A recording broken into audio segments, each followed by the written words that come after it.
नमस्कार. मंगलाष्टकांच्या आधीचा तो क्षण भाग 2 आज आपण पाहणार आहोत. भाग 1 मध्ये आपण पाहिले आर्या आणि अद्वैत यांचं लग्न होतं आणि लग्नानंतर नेमकं असं काय घडतं ते आपण आज पाहणार आहोत.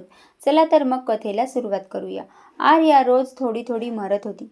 लग्नानंतर पहिल्या काही महिन्यातच आर्या स्वतःलाच समजावत राहिली. नवीन घर आहे, तो बदलेल, थोडा वेळ देऊया. पण वेळ गेला आणि अद्वैत काही बदलला नाही. त्याचा राग मात्र बदलत गेला. पहिला त्रास शब्दांचा होता.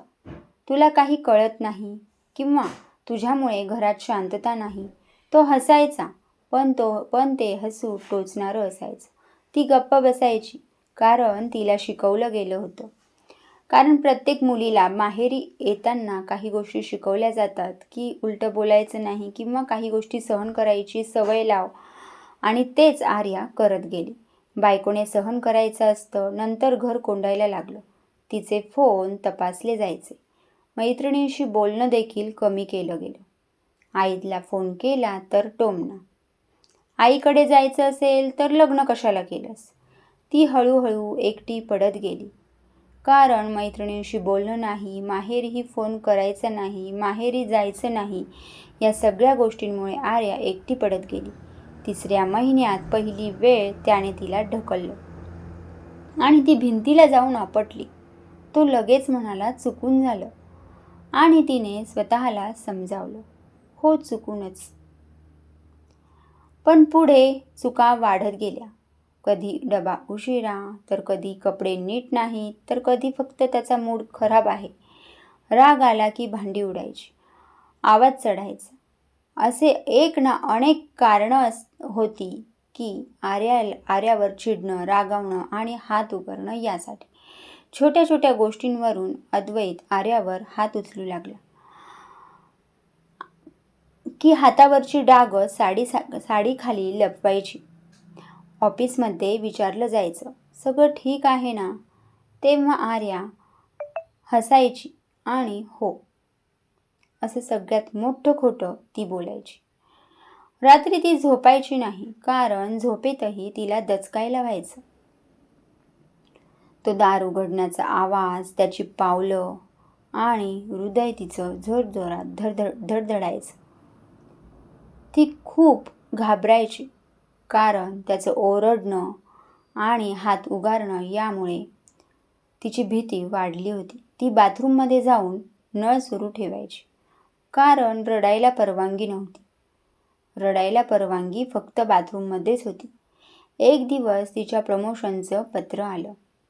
ती आनंदाने दाखवायला गेली, तेव्हा अद्वैतने अक्षरशः कागद फाडला. माझ्यापेक्षा मोठी व्हायचं स्वप्न पाहू नकोस. त्या रात्री तिला खूप मार बसला.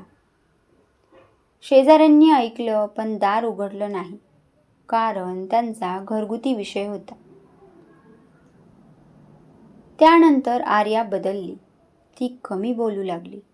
ह्या सगळ्या त्रासामुळे आर्या शांत झाली. कमी बोलू लागली, कमी हसू लागली, आरशात पाहणं देखील टाळू लागली. पण एक गोष्ट तिने सुरू केली. ती सगळं लिहू लागली डायरीत. तारखा, वाक्य, तसेच भीती. ती स्वतःला सांगायची, मी वेडी नाहीये, हे खरंच घडतंय. ती ठरवून होती, एक दिवस निघून जायचं, असं आर्याने ठरवलं होतं. कारण ती कंटाळली होती या सगळ्या त्रासाला. त्या दिवशी अद्वैत खूपच विचित्र आणि शांत होतं आणि ती बॅग भरत होती. डायरी, आईचं पत्र, थोडे पैसे.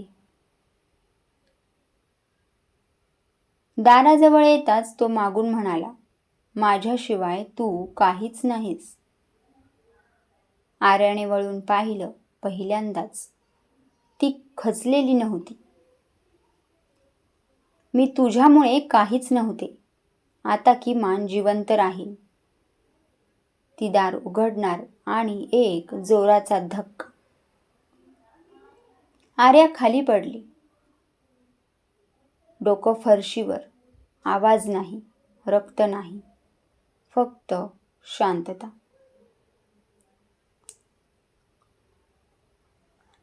रुग्णालय म्हणजेच दवाखान्यात आर्याला नेण्यात आलं,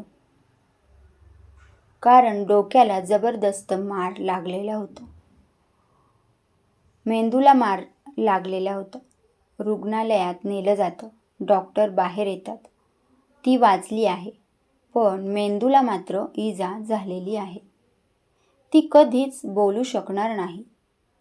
आई जमिनीवर बसून रडते. अद्वैतला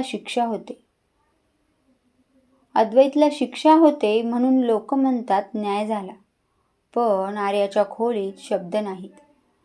ती खिडकी बाहेर पाहत बसते. डोळे उघडे, भाव नाही, कारण तिला आवाजच राहिला नव्हता. त्यामुळे दुःखी अंतःकरणाने ती आर्या व्हीलचेअरवर बसलेली असायची आणि समोर आरसा. तिच्या हातात तीच डायरी. ती एक वाक्य लिहिते, मी खूप आधी मरण पावले होते. आज फक्त माझं शरीर उरलं आहे. स्क्रीन काळी होते. फक्त एक ओळ, काही प्रेमकथा संपत नाहीत, त्या आतून मारल्या जातात. आजची कथा कशी वाटली ते कमेंटमध्ये नक्की सांगा. अशाच सुंदर सुंदर कथा ऐकण्यासाठी चॅनलला लाईक, शेअर आणि सबस्क्राईब करा. श्री स्वामी